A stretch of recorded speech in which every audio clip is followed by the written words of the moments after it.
दैनिक निष्पक्ष पोस्ट, दर्पण सच का, समय से पहले, खबर से आगे। ये है दैनिक निष्पक्ष पोस्ट, देश का तेजी से बढ़ता न्यूज प्लेटफॉर्म। खबरें बिना किसी पक्षपात के, सिर्फ सच्चाई के साथ। पीएम नरेंद्र मोदी ने कुरुक्षेत्र में गुरु तेग बहादुर जी के 350वें शहीदी दिवस पर उन्हें श्रद्धांजलि दी। मोदी ने कहा कि सत्य और धर्म की रक्षा के लिए जान देना यही सबसे बड़ा फर्ज है। साथ ही उन्होंने एक विशेष सिक्का और डाक टिकट जारी कर उनके त्याग बलिदान को सलाम किया। देखिए पूरी स्पीच दैनिक निष्पक्ष पोस्ट पर।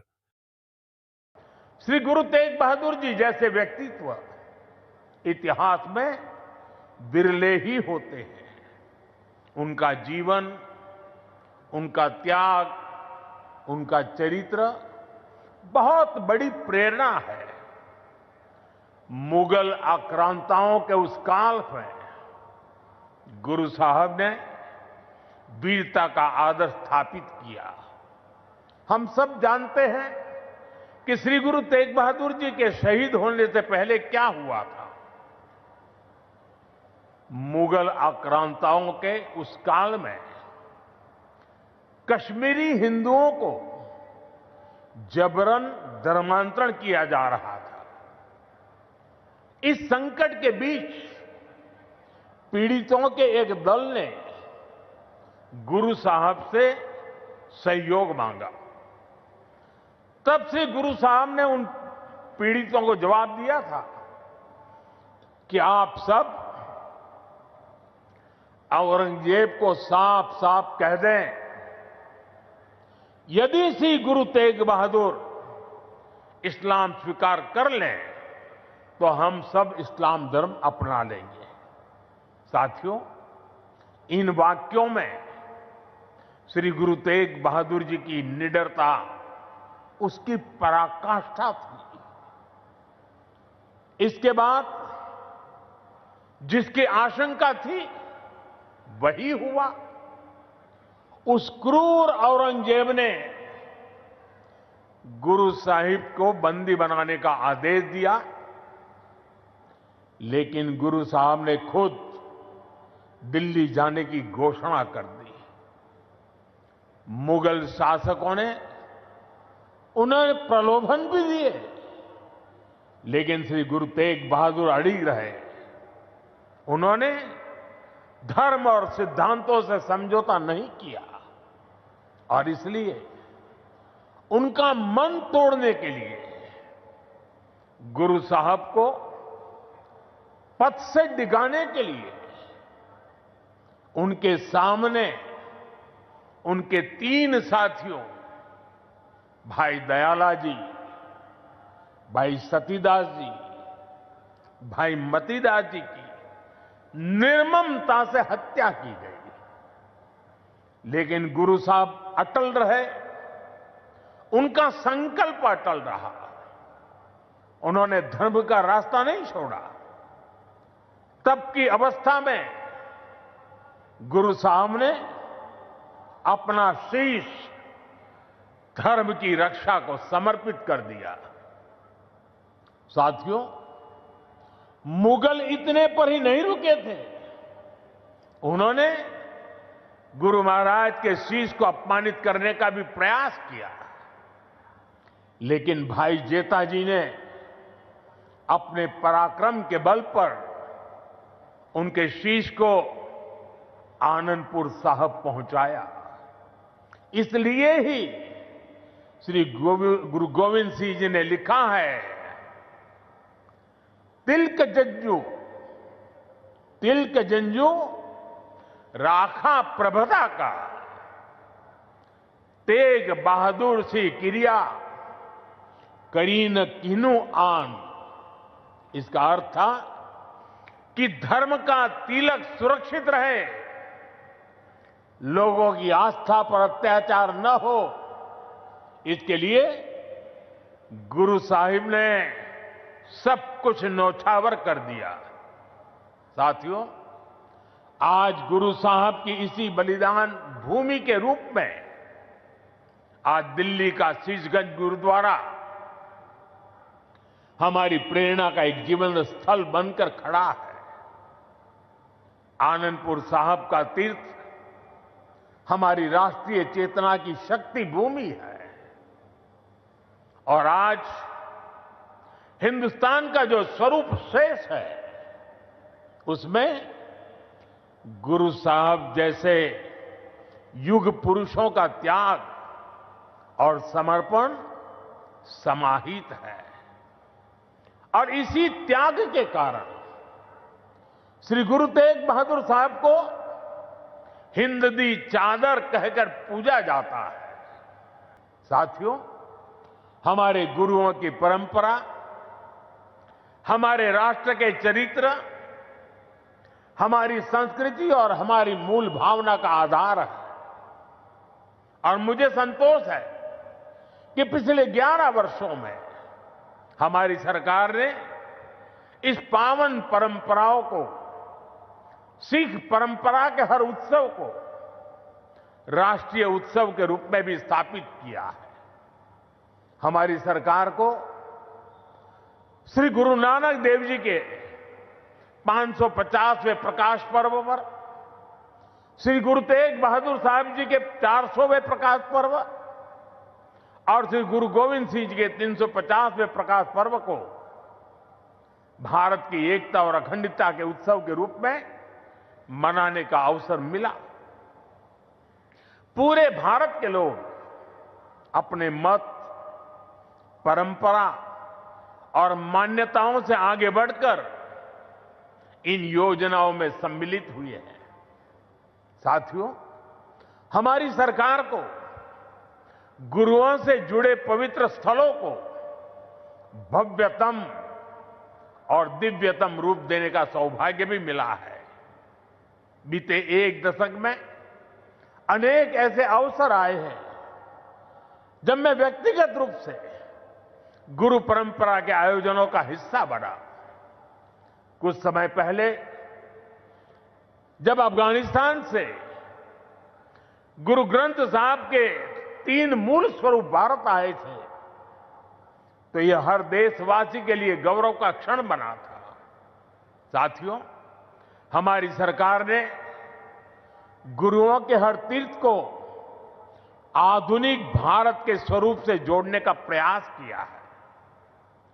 करतारपुर कॉरिडोर का काम पूरा करना हो, हेमकुंड साहिब में रोपवे प्रोजेक्ट के निर्माण करना हो, आनंदपुर साहब में विरासत-ए खालसा संग्रहालय का विस्तार हो, हमने गुरुजनों की गौरवशाली परंपरा को अपना आदर्श मानकर इन सारे कामों को पूरी श्रद्धा से पूरा करने का प्रयास किया है।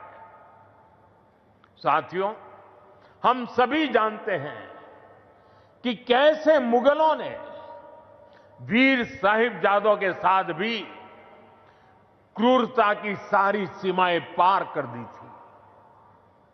वीर साहिबजादों ने उनको दीवार में चुना जाना स्वीकार किया, लेकिन अपने कर्तव्य और धर्म का मार्ग नहीं छोड़ा। इन्हीं आदर्शों के सम्मान के लिए अब हम हर साल 26 दिसंबर को वीर बाल दिवस मनाते हैं। साथियों, हमने सिख परंपरा के इतिहास और गुरुओं की शिक्षाओं को राष्ट्रीय पाठ्यक्रम का हिस्सा भी बनाया है ताकि सेवा, साहस और सत्य के ये आदर्श हमारी नई पीढ़ी की सोच का आधार बने। मुझे विश्वास है कि आप सभी ने जोड़ा साहिब के पवित्र दर्शन जरूर किए होंगे। मुझे याद है जब पहली बार मेरे मंत्रिमंडल के सहयोगी हरदीप सिंह पुरी जी ने मुझसे इन महत्वपूर्ण धरोहरों के बारे में चर्चा की थी। उन्होंने बताया था कि उनके परिवार ने गुरु गोविंद सिंह जी और माता साहिब कौर जी का पवित्र जोड़ा साहब करीब 300 वर्षों से सहेज कर रखा है और अब वो इस पवित्र धरोहर को देश दुनिया की सिख संगत को समर्पित करना चाहते हैं। साथियों, इसके बाद इन पवित्र जोड़ा साहिब को पूरे सम्मान और मर्यादा के साथ वैज्ञानिक परीक्षण कराया गया ताकि ये पवित्र धरोहर आने वाली पीढ़ियों के लिए संरक्षित हो सके। सभी तथ्यों को देखते हुए हमने यह सामूहिक निर्णय लिया कि इन पवित्र जोड़ा साहिब को तख्त श्री पटना साहिब को समर्पित किया जाएगा, जहां गुरु महाराज ने अपने बाल्यकाल का एक लंबा समय बिताया था। पिछले महीने एक पावन यात्रा के रूप में गुरु महाराज के ये पावन जोड़ा साहिब दिल्ली से पटना साहिब ले जाए गए और वहां मुझे भी इन पवित्र जोड़ा साहिब के सामने अपना शीश नवाने का अवसर मिला। मैं इसे गुरुओं की विशेष कृपा मानता हूं कि उन्होंने मुझे इस सेवा का, इस समर्पण का और इस पवित्र धरोहर से जुड़ने का अवसर दिया। साथियों, गुरु तेग बहादुर साहब जी की स्मृति हमें यह सिखाती है कि भारत की संस्कृति कितनी व्यापक, कितनी उदार और कितनी मानवता केंद्रित रही है। उन्होंने सर्वत का भला का मंत्र अपने जीवन से सिद्ध किया। आज का यह आयोजन सिर्फ इन स्मृतियों और सीखों के सम्मान का क्षण नहीं है, यह हमारे वर्तमान और भविष्य के लिए एक महत्वपूर्ण प्रेरणा भी है। गुरु साहब ने सिखाया है, जो नर दुख में दुख नहीं माने सो ही पूर्ण ज्ञानी, यानी जो विपरीत परिस्थितियों में भी अड़िग रहता है वही सच्चा ज्ञानी है, वही सच्चा साधक है। इसी प्रेरणा के साथ हमें हर चुनौती को पार करते हुए अपने देश को आगे ले जाना है, अपने भारत को विकसित बनाना है। साथियों, गुरु साहब ने ही हमें सिखाया है, भय काहू को देत न भय मानत आन, यानी हम न किसी को डराएं और न किसी से डरकर जिए।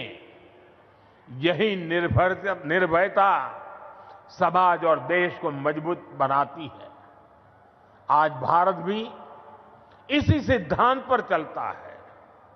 हम विश्व को बंधुत्व की बात भी बताते हैं और अपनी सीमाओं की रक्षा भी करते हैं। हम शांति चाहते हैं लेकिन अपनी सुरक्षा से कोई समझौता नहीं करते। ऑपरेशन सिंदूर इसका सबसे बड़ा उदाहरण है। पूरे विश्व ने ये देखा है, नया भारत न डरता है, न रुकता है और न आतंकवाद के खिलाफ झुकता है। आज का भारत साहस और स्पष्टता के साथ पूरी शक्ति से आगे बढ़ रहा है। साथियों, आज इस अहम अवसर पर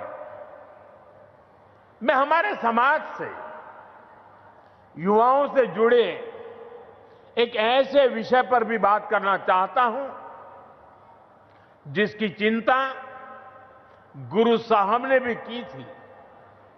ये विषय नशे का है, ड्रग्स का है। नशे की आदत ने हमारे अनेक नौजवानों के सपनों को गहरी चुनौतियों में धकेल दिया है। सरकार इस समस्या को जड़ से समाप्त करने के लिए सारे प्रयास भी कर रही है, लेकिन यह समाज की, परिवार की भी लड़ाई है। और ऐसे समय में श्री गुरु तेग बहादुर साहब की शिक्षा हमारे लिए प्रेरणा भी है और समाधान भी है। हम सब जानते हैं कि जब गुरु साहब ने आनंदपुर साहब से अपनी यात्रा प्रारंभ की तो उन्होंने अनेकों गांवों में संगत को अपने साथ जोड़ा। उन्होंने ना सिर्फ उनकी श्रद्धा और आस्था का विस्तार किया, बल्कि इन क्षेत्रों में रहने वाले समाज का आचरण भी बदला। इन गांवों में रहने वाले लोगों ने हर तरह के नशे की खेती छोड़ी और गुरु साहब के चरणों में अपना भविष्य समर्पित किया। गुरु महाराज के दिखाए इसी मार्ग पर चलते हुए यदि समाज, परिवार और युवा मिलकर नशे के खिलाफ निर्णायक लड़ाई लड़ने का काम करें तो ये समस्या जड़ से समाप्त हो सकती है। आप देख रहे थे दैनिक निष्पक्ष पोस्ट। ऐसे ही खास इंटरव्यू और रिपोर्ट्स के साथ फिर मिलेंगे। कृपया लाइक, सब्सक्राइब और शेयर करना न भूलें। धन्यवाद।